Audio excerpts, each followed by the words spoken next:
and it's knife time. Been a minute.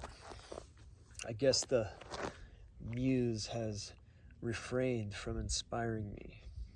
This is just for fun for me anyways. But a couple weeks back, I was scrolling through the old YouTube, and I saw this short, and this cute little hipster fella, he was flapping his lips about how the current production Oldtimer Sharpfinger is not a viable knife option. And I was like, whoa, really? That's weird, because I almost always have a Sharpfinger laying around. Hey, Bubba Cheese, my goat. Where's my good goat? Tyrion. So, I found myself a couple weeks back in a couple towns over, and they have a Walmart, and I went in there and I swooped one of these up. It was like 24 bucks and change out the door, and came with this little nice little leather sheath, as they do. Some of them come with the black nylon sheaths, and these come in all shape. You know, these come in black coating with like orange handles and camo, all that. But I just like the old school Darylin handled one that looks like the ones of old. This is the 1520T, and if I'm to believe the numbers down here, it was made in 8 of 24. And I guess that little fella's main complaint was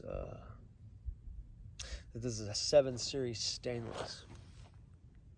And for old dudes like me, man, we spent like a majority of our lives rolling around with 440 knives. You know, Buck still uses that. You know, a lot of companies still use that. And like a 7 series stainless, well, it's not the ultimate metal, but it'll do the work. And so I swooped this thing up, and I stowed away the rest of my knives, all my knives, folding knives, sheath knives, and I've only been using this.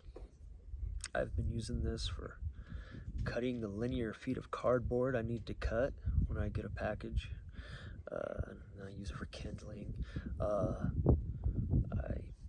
open my feed bags for my critters with it. I've prepped all my meals with it. I've ate all my meals with it. Slice up my goat treats with it. I did some whittling with it. I was gonna bring the stick down I've been whittling on and show you, but I forgot. And you know, it's funny to me, it's done everything a knife can do. So I really don't see how this wouldn't be a viable knife option. In fact, this, in my opinion, is an amazing knife option. It's under $25. It's got amazing ergonomics. This pattern's been around since the 50s. Many companies have hijacked this idea, including myself. I made a thick boy version of it one time. I have an original carbon steel version that's from probably the first few years these were made, that I've had pretty much my whole life. I don't remember if it was like a hand-me-down from somebody in my family, or I got an old swap meet, or hell, I'm old enough I probably could have bought it new. I don't know, but I've had it most of my life. And yeah, got me to thinking that, like, we're so spoiled. People are so spoiled on these super steels and stuff, and it's like, most of those people can't even sharpen a super steel without like a $300 work sharp or anything. You can sharpen this in the field with a smooth stone, the bottom of a coffee cup, porcelain edge, you know, it's raw. Hell, you could even drag this thing through one of those little Smith pocket sharpeners because it's a $25 knife. I think people have lost their minds. The knife community is a weird, funky place. People have lost their minds. It's funny, every time I hear some new super steel coming out, then there's a series of videos on down the line, people crying about, oh, my $350 man, oh, my $350 Magna Cutter chip, they don't even want to fix it. Don't spend $350 on a knife, man. Some mystery steel these people probably aren't even know how to fucking heat treat in the first place. But if you spend $25 on an old Sharpfinger, well, hey, you're squared away. Not to mention, this is a cool knife, man. This is like the standard issue belt knife for a lot of people I know. And there's pretty much a whole movie made behind this knife. Little independent flick. It's funny. Written and directed by the late, great Sonny Barger. It's called Dead in 5 Heartbeats. The funny guy from Boondock Saints is in it. Check it out. It's on Tubi for free. Not a sponsor, but they rock. It's on a lot of streaming services. Check it out, man. Dead in 5 Heartbeats. It's a biker movie. And there's basically a whole chapter in the movie. The movie goes in chapters. And there's a whole chapter of the movie named after the Sharpfinger. And the whole name of the movie is behind the Sharpfinger. So check that out. It's kind of entertaining. Yeah. And like I said, I've used this for everything the last couple weeks. More than a couple weeks now. Literally every knife task. To see, like, wow, is something up with the new Oldtimers? Are they making them crappier? And no, just some people like to spend money on frivolous things, myself included. Man, these are really cool. You can hold upside down. Look, almost has a. I'm surprised they aren't even more popular because they look almost like a $300 fruit knife. They got like that vibe to it. A spooky little thing, man. And man, the grind on these, it's really cool. I understand. There's stronger knives out there. I'm sure there's better knives out there, but this will get the job done. This will do all the knife stuff that you need a knife to do. Wonder how you've all been doing out there. The year's almost halfway over already. It's the end of April. Windshield wiper fluid. You simmer down, old girl. There must be stranger danger. Yeah, so this is a cool little sheath, but you know, I don't like to fiddle fart around, unsnap stuff or anything. If I need a knife, I need a knife. So I took about 10 minutes and actually probably about 15 minutes and whipped this up. There's my little Kabbalah string. Maybe I'll get a tax break. Yeah, that's a joke. Yeah, man. That's everything, man. I'm sure there's people that make little sheaths for this. I make little sheaths for this. Pop the tech lock on there. Yeah. Like most knives, I carry it. Pop it right there. This thing has been great. Any of you guys that know me or anything, if you need a sheath for one of these, let me know. I'll whip you one up. But, yeah. I don't know. And this, for me, this is like a nostalgia thing. I mean, besides the little thing here, and like this is just a recent thing. Pretty much all of them had the same old oblong, rounded off rectangle Oldtimer thing on it forever.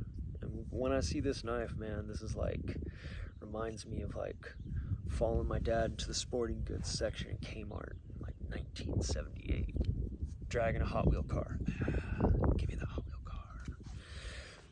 You know, this is a good piece of Americana here.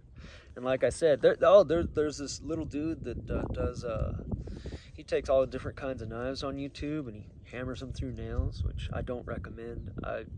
If I was just having fun, I would do something like that. I've done that with other knives just to see, hey, was this worth $1,000? Oh yeah, it'll cut a nail, neat. But he did it, and when he first went here, it messed it up, it didn't go through a nail, but then he was able to get through a nail back here. I don't see anybody finding a situation in the field where they're going to have to cut a nail with their pocket knife. That'd be kind of ridiculous. They make bolt cutters and heavy duty wire cutters for a reason. But here we are. It's got a groovy little hollow grind on it. You can skin really well, and that was pretty much the original purpose of this guy. It was a good skinner. I've gutted a million fish with these. I've skinned out rabbits. I worked at anyways. So, yeah, this will do it. This will do. You know, it's got a little over a 3-inch blade, so you can have this on your belt in most public places without violating any weirdness, at least on the West Coast, except for certain counties. Don't listen to me. Look up all this stuff yourself, and if you're really concerned with any of that stuff, I would consult with an attorney. But yeah, and you know, I've been using this so much and cutting all kinds of things. Even though this is a non-viable 7 series stainless steel, I'm starting to get kind of like a few little spots and stuff on it, which I like. I like when a knife looks like it has been used, as a general rule. There are a certain amount of knives in my collection that I keep handy and dandy and pretty, but as a general rule, I like things to look like they've been doing what they're supposed to do. So yeah, I'm gonna have to disagree. I'm gonna have to disagree that with that fella. I truly believe that the Oldtimer Sharpfinger, the 1520T, is a highly great knife. I'm a little out of it. Just sitting out in the desert a lot lately. Waiting for this extended weird weather to simmer down. Hope everybody's been alright out there. I've seen a few people that I follow and stuff. They're making good, making knives and doing the dang thing out there. Kudos to you, man. Keep that rolling on. You know, the guy sitting in his garage cracking out homemade knives without a water jet and all the things. There's the people I hold near and dear to my heart in the knife world these days. There's so much silliness out there. Yeah. It brings me to the point where it's like, you know, I don't need much more than something like this. I'm probably going to be offloading the majority of my knife collection over the next coming amount of time. Because you can only use so many things. And I'm one of those people that, you know, if I got something laying around not being used, I'd rather somebody get some use out of it. So yeah, I got a few videos lined up in my brain I'll be pumping out over the next couple weeks or so. I just started doing this channel. It's kind of like a diary of the knives I like anyways. It's for me. I'm selfish. But here it is. Get you one. Get you a few. Get you a couple. They're fun. Take them. Do all kinds of stuff to them. Hockey tape them. Put some Ranger bands on them. I got an idea for what I want to do. I want to get one of those skinny little 10-speed inner tubes. Slip it on there and then do like a little jab wrap over it. Extra grippy and cool looking. And cheap and fun. Look at my chemtrails. How are your chemtrails doing? Look at the chemtrails. Gotta keep the weather shitty. How's everybody doing with those tariffs? Anybody noticed any of that weirdness? I've been noticing that. I've been noticing a few different foreign things have been climbing up in price, especially some car parts I recently had to purchase. That wasn't very cool. Yeah. Anyways, Uncle Junk gonna go work on some Harleys, and hope everybody has a great day. Listen, there's a Harley. Hope everybody has a great day, and I'll get another video out there one of these days soon. Catch you later.